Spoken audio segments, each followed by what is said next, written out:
So, lecture 2, correlation 1, 2, subject, plane and solid geometry and plane and solid analytic geometry. Yung unang part, yung plane and solid geometry, ito yung solid mensuration, and plane and solid analytic geometry, ito yung analytic geometry.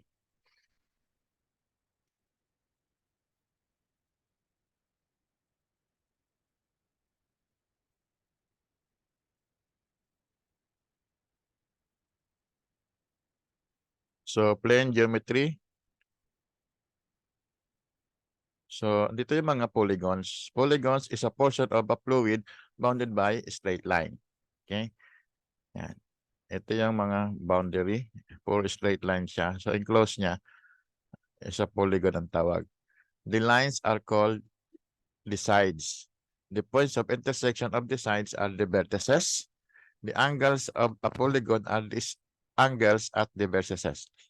Number of sides of a polygon is the same as the number of its vertices or the number of its angle.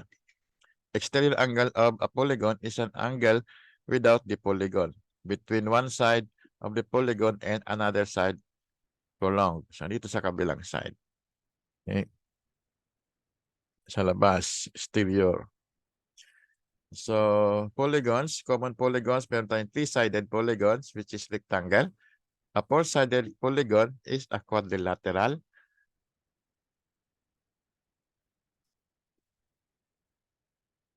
A five-sided polygon is a pentagon. So, marami pa kasi nakakalimot dito. A six-sided polygon is a hexagon. A seven-sided polygon is a heptagon. An eight-sided polygon is an octagon. A 10-sided polygon is an decagon. And 12-sided polygon is a dodecagon. An n-sided polygon is called an n-gon. So yan, kung ano yung ano mo, Greek tawag doon. So A, notes to, the sum of interior angles of n-gon is equal to n minus 2 times 180 degrees. Sa loob na angle. The sum. So hindi sa 360 degrees ha. Okay. Normally, hindi sa 360 degrees. So B, its angle of an equiangular n-gon is 180 degrees times n minus 2 divided by siyempre yung number of sides, n. C, the sum of the angles of any quadrilateral is equal to 4 right angles. Letter D, if 3 angles of a quadrilateral are right angles, the figure is a rectangle. E, if the sides of a polygon be produced in order one at its vertex, the sum of the exterior angles of the polygon will equal 4 right angles. That is 360 degrees. 4 times 90. Letter F. Its exterior angle of an equiangular polygon is equal to 360 degrees over n. Yan. G. The sum of the exterior angles of a polygon is independent of the number of its sides. Sample number 1. What is the value of each interior angle of a regular pentagon? Pentagon is 5. So, solution, its angle of an equiangular n-gon is 180 times n minus 2 over n. So, this is 5 minus 2 times pi over 5 is 3 pi over 5. So, the answer is letter D. Okay, so yung mga binibigay ito sa board exam din kasi siyempre bibigay sa inyo, hindi nyo na alam.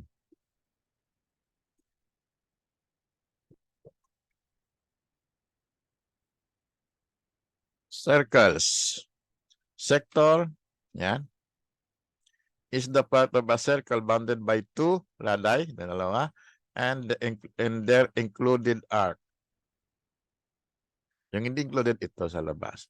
Segment of a circle is the part of a circle bounded by an arc and it's called ito sa taas. The semicircle is a segment bounded by a semicircumference in its diameter. Yung kalate. Diba? This is also a segment yan, upper segment to lower segment. Formulas. A. Formula for the area of a triangle in terms of its side. Area is equal to of a triangle is the square root of S times S minus A times S minus B times S minus C, where A plus B plus C is equal to 2S. Okay? Ulit na. So, P formulas for the altitudes of a triangle in terms of the three sides. Check the figure. H of A is equal to square root of S times S minus A times S minus B times S minus C over 1/2 of A. S minus B is equal to the square root of S times S minus A times S minus B times S minus C over this 1/2 of B. S sub C is equal to the square root of S times S minus A times S minus B times S minus C over 1/2 of C. So this is H of A. Kasi yan yung A. Pag B, so ito yon, pang B yan. Ito ganyan. 90 degrees. Sa C, ganun din. 90 degrees. Yan. Itong distance na yan. So itong figure, H of A. Letter C, formulas for the altitude and the area of an equilateral triangle in terms of its side. Okay. H is equal to A over 2 times the square root of 3. And the area is E squared over 4 times the square root of 3. This is 1/2 of base times height triangle. Areas. Okay. Formula for the radius of the circle inscribed in a triangle in terms of the size of a triangle. So R, ito yung figure. So R is equal to S times S minus A times S minus B times S minus C square root divided by S. Yung formula, mga shortcuts. E, formula for the radius of the circle circumscribed about a triangle in terms of the size of the triangle. Ang size ng triangle mo sa yung ABC. Ano yung radius nung ito? Yung R. AO is the R. R is equal to A times B times C over 4 divided by square root of S times S minus A times S minus B times S minus C. Okay. Itong product na to, ito yan. Diba? Ay, mali. Ayan. Yung area of triangle. Pwede ka na mag-solve. Sunod yan. Okay. Now, regular polygons and circles. So, this is an example of regular polygon. A pentagon. So, the side of inscribed square is R over the square root of 2. Yung R dito sa figure is small. This is capital. So, parehas lang yan, ha? Ayan. Hindi ko siya nabago. Side of inscribed regular hexagon is R. Side of inscribed regular decagon is 1/2 of the square root of R times the square root of 5 minus 1. Side of circumscribed equilateral is 2 times R times the square root of 3. So, pwede mo siya labay 2 square root of 3. Dinipat lang doon para hindi ma-insert yung R sa loob ng square root. Side of circumscribed square is 2R. Side of circumscribed regular polygon is hexagon is 2 times 3 times R times square root of 3. So, area of polygon nito is 1/2 of A plus AB plus BC plus CD plus C times etc. times R. Is equal to 1/2 of the perimeter times R. Kasi altitude to. Okay?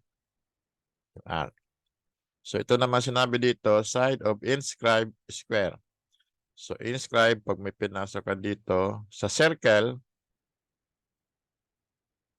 ito yung sa circle, wala. Yan. Sa circle, inscribed square. So, may pinasok kang square doon sa circle, kulang yung figure, matinon. Ang ano mo, side is, ito nga. So, pag pinasok mo naman sa circle yung isang hexagon, siyempre yung radius mo, ang side mo is R. Pag di kagad pinasok mo sa circle, ito. Pag ito naman, circumscribed equilateral triangle to. Okay? Ano nangyari? So, yan. Pag sa labas niyan, sa labas ng circle, nilagyan mo ng equilateral triangle, ang side nun is ito. Side of circumscribe square. So yun, sa labas nung circle, nag-iwa ka ng square, siyempre yung sagada. Yan, 2R. Ito rin. Okay? May nag-lapse lang siguro sa notes. So, table, ito yung mga area of plane shapes. Okay? So, triangle, rectangle, trapezoid sa US, trapezium sa UK. Yan, ang pagkaiba niyan. Ellipse, pi AB, square, square. So, alam niyo na itong mga ano. Sector, 1/2 of R squared times theta. Theta is in radians, wag degrees. So, example number 2. Yan, application.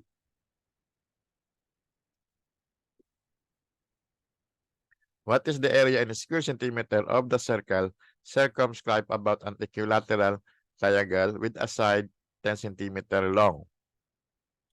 Yan.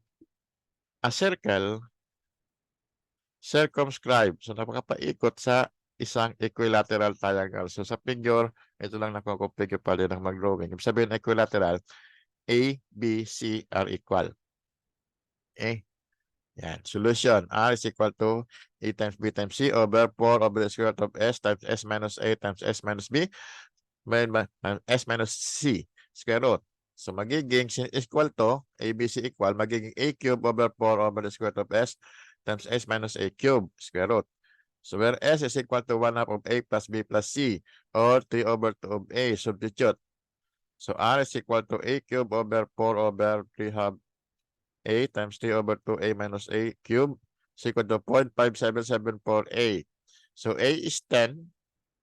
So, R is equal to 0.5774 times 10 is 5.774 centimeters. So, the area is pi R squared is pi times 5.774 squared is 104.7 square centimeters. So, yan yung sagot mo is letter A.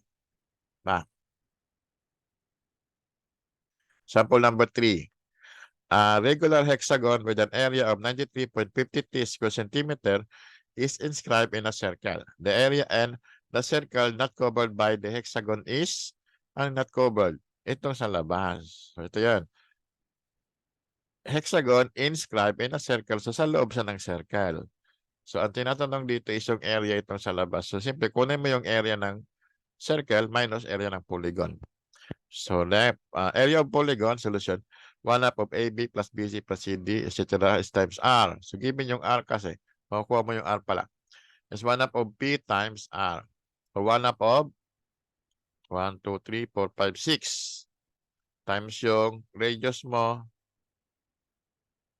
ang height mo,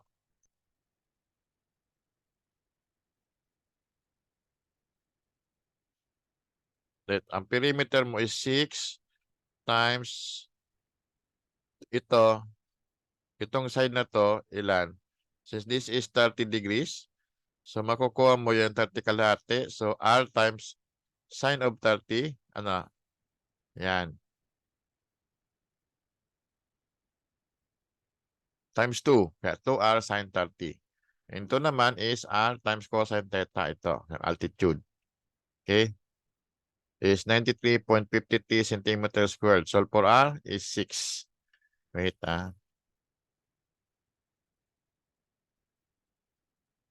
Yan, ito yung R. Okay.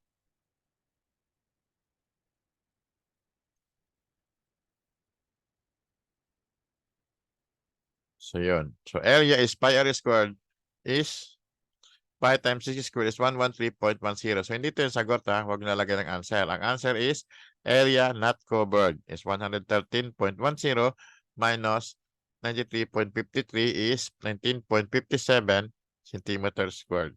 Asan dyan? Wala yata. Letter C. Okay? So, next is the solid geometry.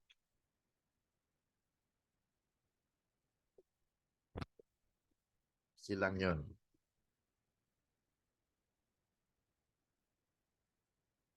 Solid geometry. Ito na yung mga solid. Parallelepiped, right parallelepiped, rectangular parallelepiped, and cube. Ito yung mga theorems. Una natin yung prism. Ito mga prism. So, selected theories. Theorem A The lateral area of a prism is equal to the product of the lateral edge by the perimeter of the section. Lateral area yung sa labas. Sa labas. Ito. Ito lang. Hindi yung sa corner. Yan. Gito lang. Is equal to the product of the lateral edge by the perimeter of the right section. Ito. Perimeter. Right section na right. Hindi yung naka-incline. Okay. B, the volume of a rectangular parallelepiped is equal to the product of its three dimension, length, width, and height. C, rectangular parallelepiped ito. Okay. The volume of a rectangular parallelepiped is equal to the product of its base by its altitude. Okay. Rectangle. A box. D, the volume of a cube is equal to the cube of its edge. Diba? E, the volume of any parallelepiped is equal to the product of its base by its altitude. Yan yung base niya at yung altitude. F, the volume of a triangular prism is equal to the product of its base by its altitude. And then, G, the volume of any prism is equal to the product of its base by its altitude in general. So example number 4. Ikita nyo naman to sa mga solid mensurations. A throw has an open top 0.3 meters by 6 meters enclosed vertical end, which are equilateral triangles 30 centimeters on each side. It is filled with water to half its depth. Find the volume of water and cubic meter. Okay, this is 0.3 open top 0.3 meters and 6 meters ang length. So the equilateral triangle is 30 centimeters. Equal dapat yan. Okay. Now 0.3. This is also 0.3. This is also 0.3. Yan. So, half of its width. So, sabihin, nahati. Ayan, 0.15, 0.15. Lowering nyo to. Yung h over 2. So, kasi unahin natin yung h. Okay, so the water will assume the shape of triangular prism. The volume of a triangular prism is equal to the product of its base by its altitude. Here, the length is equal to altitude is 6 meters. Ito yung base mo. Ito, patayuin mo to. Kasi ito yung altitude mo yung 6. Para kunin mo yung area times the length. So, base is equal to 1 half of b times h. Okay? So, ditong altitude na to sa formula. Ito yung length sa actual. Kasabihin mo, wala namang altitude. So, h is equal to 1 half of bh.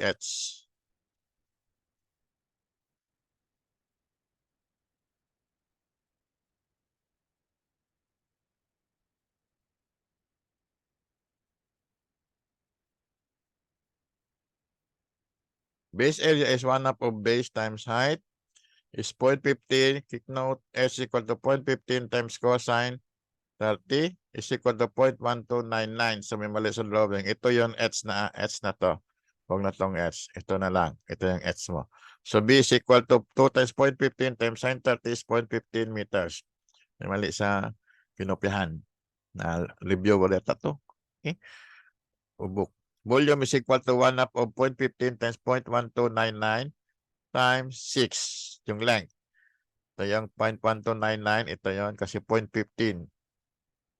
Yan. So, volume is 0.058 cubic meter. So, yan. Kung magkamali kayo sa figure. Mga reviewer, meron mga error din yan. So, pyramids. A. The lateral area of a pyramid is equal to half the product of the perimeter of the base by the slant height. A is equal to 1 half of PS.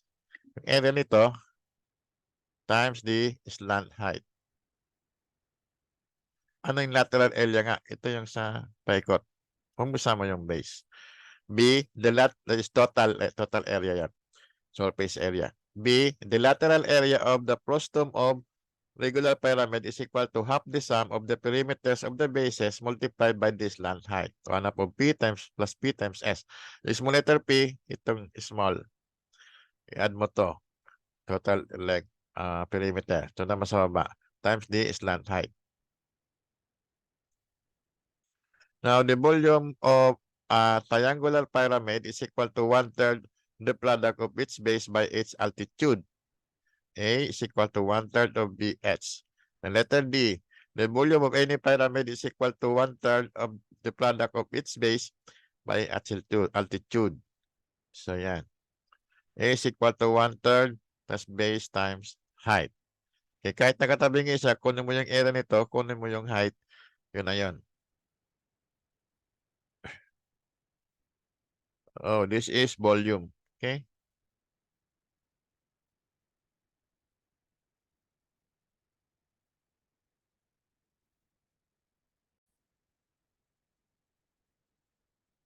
Okay, banalik ko lang. S over 2, S over 2.1299. Balik natin para may collect natin yung, gumagamit natin yung S over 2 dito. Okay?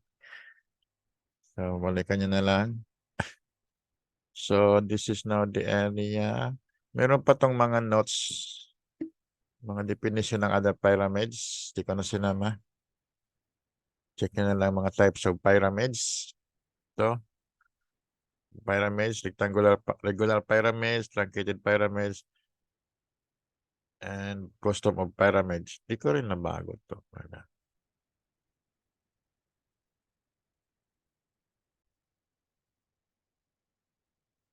So the volume of a triangular pyramid is equal to 1/3 the product of its base by its altitude.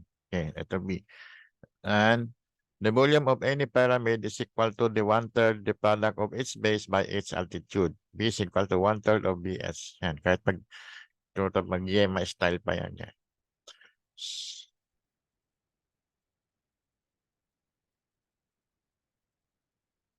The volume of a prostome of a pyramid, o saka itong isa, truncated, ito, prostome muna tayo, is equal to 1/3 the altitude multiplied by the sum of the lower base, the upper base, and a mean proportional between the bases of the prostome. So B is equal to 1/3 of H times B plus the square root of B times B. Huwag niyong i-average to lang. Kasama pa to. Hindi hawa, ano. Kasi 1/3 nga siya. So F, the volume of a prostome of any pyramid is equal to 1/3 the altitude multiplied by the sum of the lower base, the upper base, and the mean proportion between the bases of the prostome. Ganun din. Any pyramid. Ito na yan. Okay.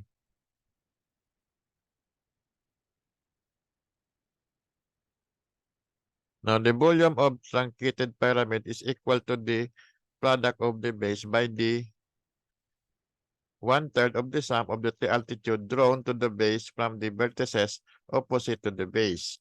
The volume of a truncated right triangular prism is equal to the product of the base by 1/3 the sum of its lateral edges. Yung perimeter nitong paikot.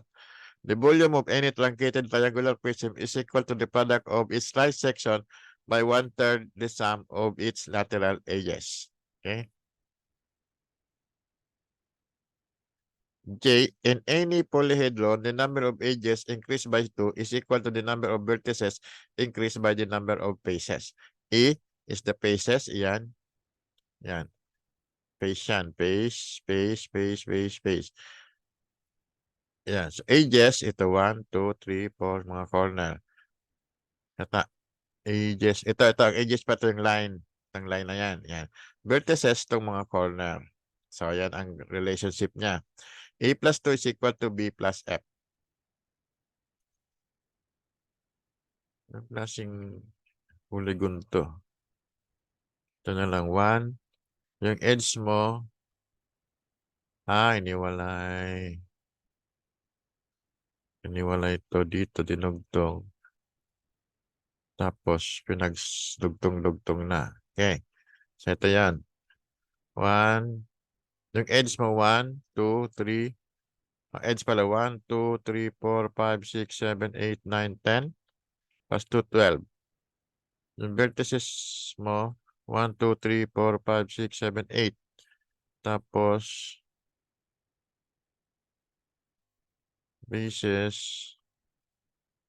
1, 2, mabilang. Kaya yan ang relationship niya.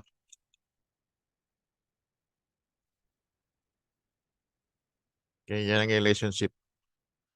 So next, in any polyhedron, the difference between the number of edges and the number of faces is 2 less than the number of vertices. That is, E minus F is equal to B minus 2.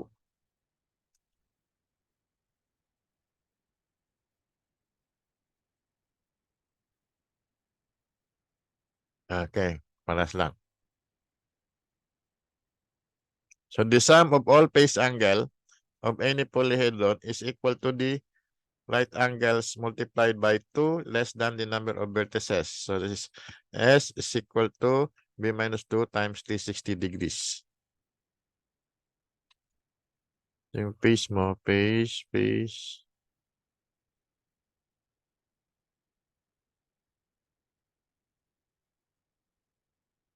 Okay. Example number 5. A regular triangular pyramid had an altitude of 9 meter and a volume of 187.06 cubic meter. What is the base, edge, and meter? Ito importante yung mga application.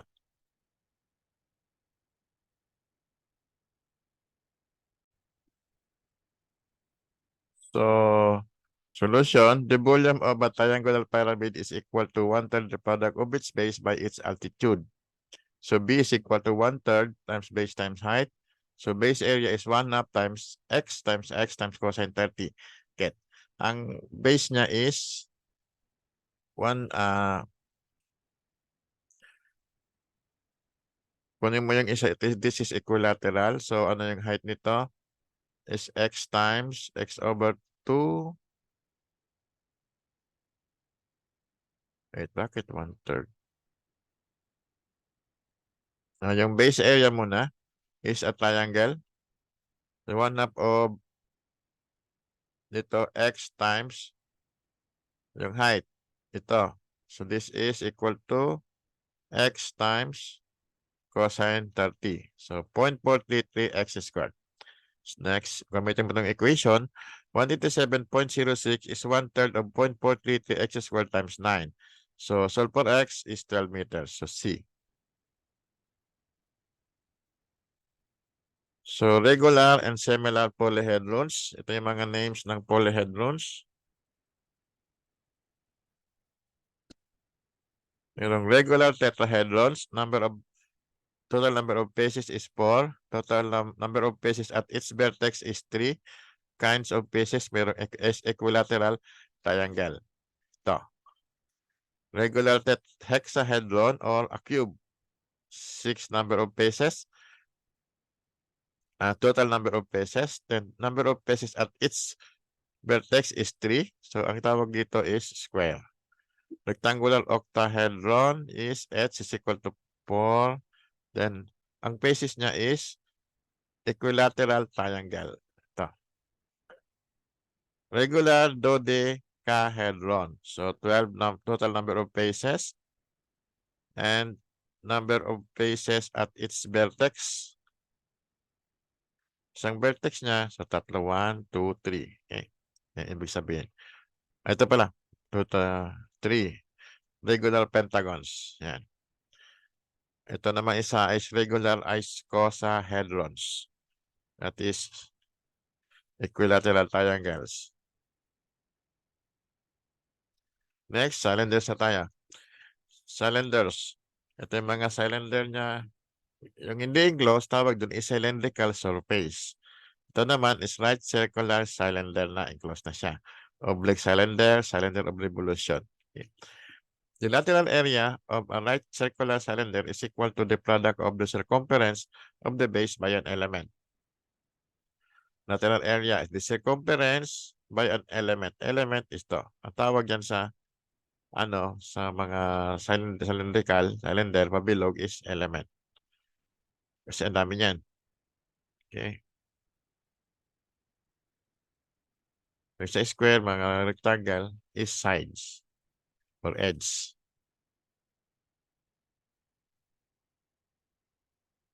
Then the volume of circular cylinder is equal to the product of its base by its altitude. B is equal to BH.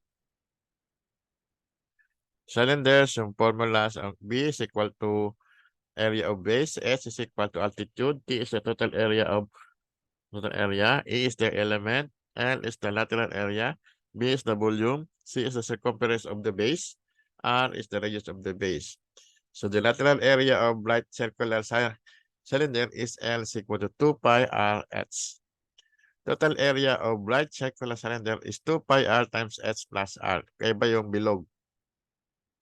Volume of circular cylinder is B is equal to pi R squared H. Okay. Sample number 6. A circular cylinder is circumscribed about a right prism having a square base 1 meter of an edge. The volume of the cylinder is 6.283 cubic meter. Find its altitude and meter. Wait na.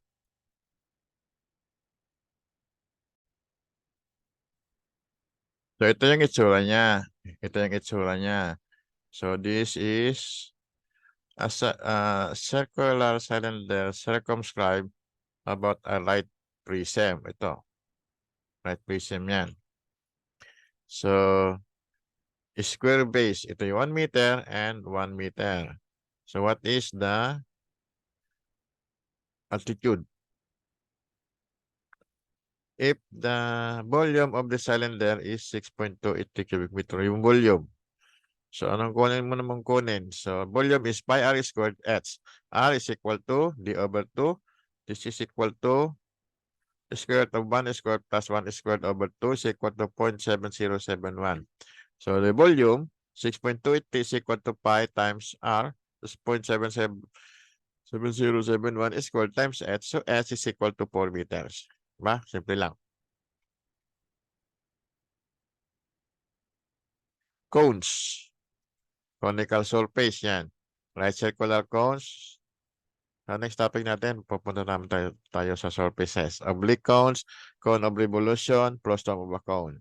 The radius of the midsection of a frustum of a right circular cone is equal to half the sum of the radii of the bases, upper and lower base.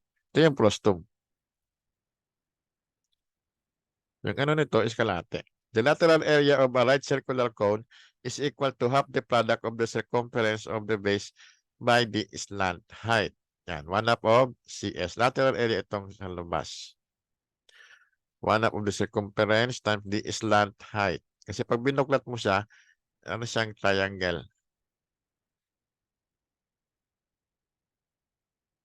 So the lateral area of the frustum of a cone is equal to half the sum of the circumference of the base multiplied by the slant height. L is equal to 1/2 of C plus C times S. Ito, dalawang circumference mo. So the volume of a circular cone is equal to 1/3 the product of the area of the base by the altitude. So the volume is 1/3 B times H. Now the volume of the frustum of a circular cone is equal to 1/3 the product of the altitude by the sum of the lower base, the upper base, and a mean proportional between the bases of the frustum. B is equal to 1/3 of H times B plus B times square root of B times B.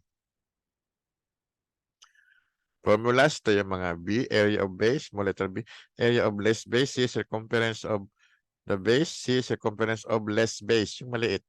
S, altitude, L, lateral area, M, radius of midsection of frustum, R, radius of the base, small letter R, radius of less base, S is slant height, T is the total area, B is the total volume.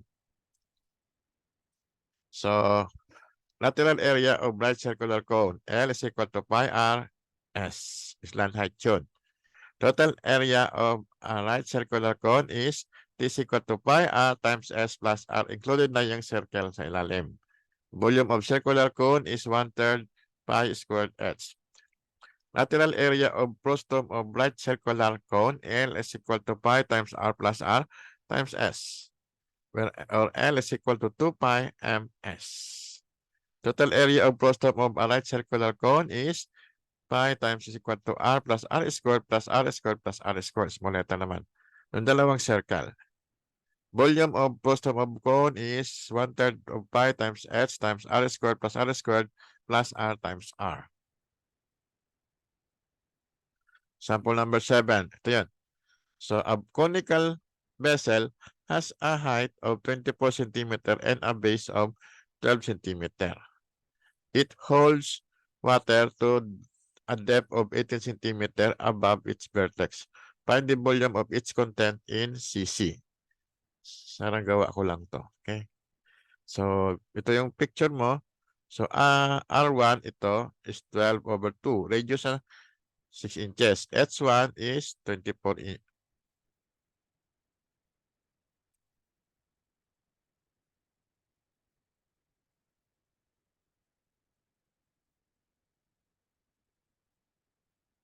Okay, wait na.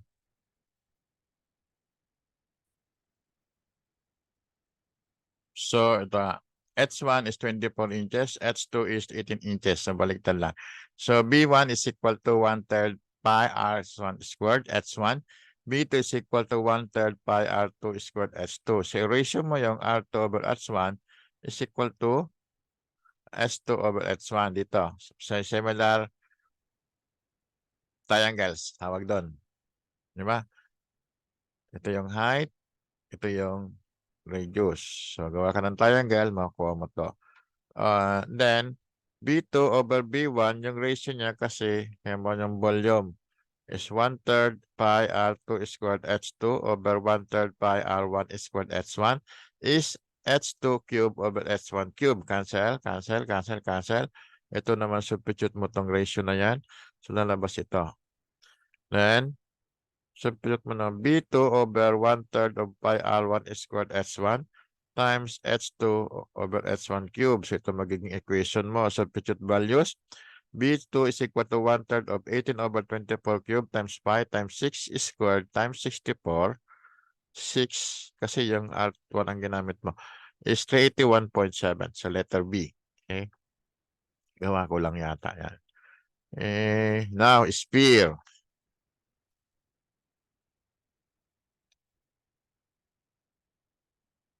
So, dito sa sphere, meron tayong mga tinatawag na spherical excess. The spherical excess of an n-gon is equal to the sum of its angle less n minus 2 times 180 degrees. Now, the surface of a sphere is equivalent to 4 great circles, that is 4 pi r squared. The area of spherical degree equals to 4 pi r squared over 720. Ang tawag yan is spherical degree, 720 degrees. The area of a zone is equal to the product of its altitude by the circumference of a great circle. The area of a zone of one base is equal to the area of the circle whose radius is the chord of the generating arc. Ayan, surface area ng sphere lang yan.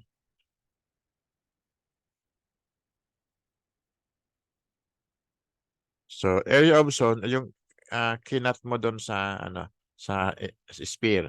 So, ano yung altitude nun?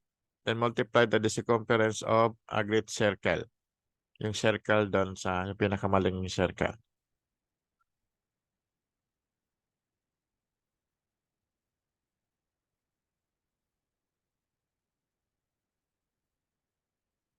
Okay, same lang to. Ito, the volume of a spherical wedge is to the volume of the sphere as the angle of its base is to 360. And 2. Yan.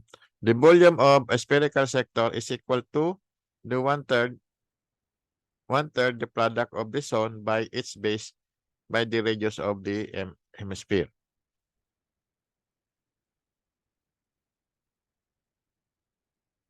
Base is area yan. Is based by the radius of the sphere.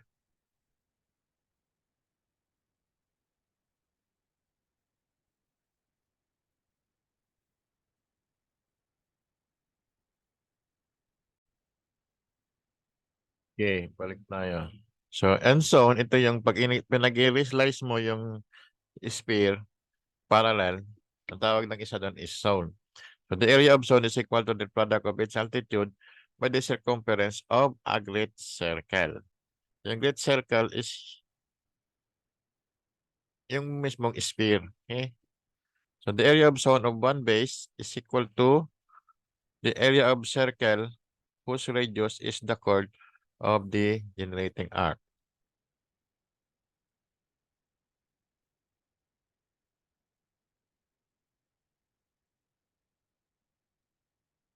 Yung area mismo ng one base is equal to the, ayan, okay. Yung chord, yung sa area yun, one base, yung one base, so wala, zero yung isa. So, gawa ka na doon. So, yung area nun is equal to the circle na ang, ano niya, radius is yung chord. Ayan. So, the volume of spherical wedge is the volume of the sphere as the angle of its base is to 360 degrees. Sa mga sample na lang yan. The volume of spherical sector is equal to 1/3 the product of a zone that it is its base by the radius of the sphere. Saan yan?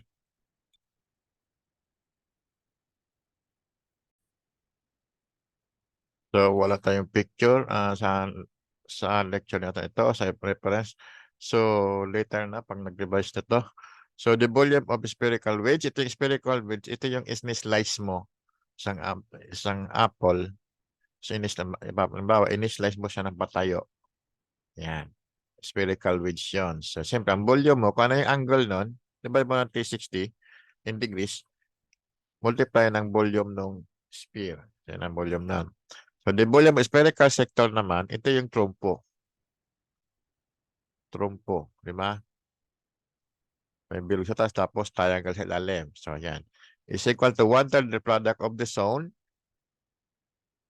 That is at its base, yung area ng zone nun, yung bilog outer circle. As yung circle doon, by the radius of the sphere. The radius ng sphere mismo. Ito yan. Okay? Hilo. Next, the volume of spherical segment. The spherical segment narrated by figure ACX. Ayan, sa baba, yung zero, yung ano sa top, meron kang area dito. Semicircle XAY. Ito naman buto is semicircle. So, AC is equal to A. Radius of the sphere are altitude CX. Yan. So, tawag dito is segment. Yan. So, volume is 1/3 of pi h squared times 3r minus h. Then also, volume is 1/3 of pi times h squared plus 3a squared. Verify niya lang. So, volume of spherical segments of two bases. So, spherical segments generated by figure ACDB. Semicircle XAB kasama ng RY. BD is equal to B. Radius of the sphere R. Altitude CD is H. Ito naman segments of two bases. Sectors, base segments. Okay. So,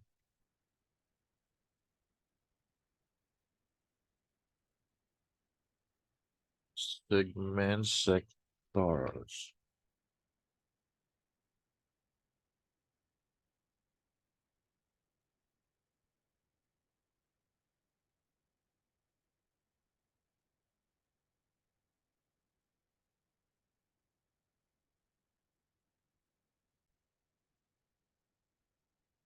So, yung surface area niya, yun yung zone. Yung segments, ito yung volume. Okay. So, volume is equal to 1/6 of pi h times 3a squared plus 3b squared times h squared. Andito yung a and n. AC is A, BD is, yan. Yung radius nito, yan. Tapos yung height. H is the CD. Yan. Hilo pa. So, example number 8. What is the area in square meter of the zone of spherical segments? Ayan. Yung so area niya, tawag dun zone, yung volume niya is segment. Having a volume of 140.265 cubic meter if the diameter of the sphere is 30 meters. Okay, ang selection choices. Ayan. Random number lang yata ginawa nila. Parang hindi na sa akin to. Solution, R is equal to 30/2, 15 meters. Ito yung itsura niya. Ito yung, yan. A spherical segment.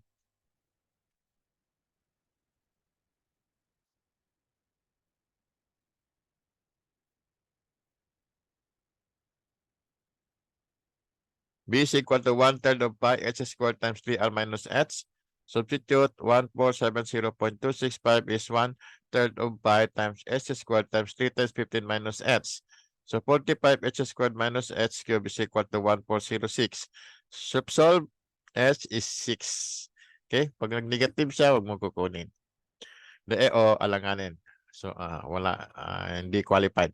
The area of zone is equal to the product of its altitude by the circumference of a great circle, which is 2 pi rh equal to 2 pi times 15 times 6 is 565.487.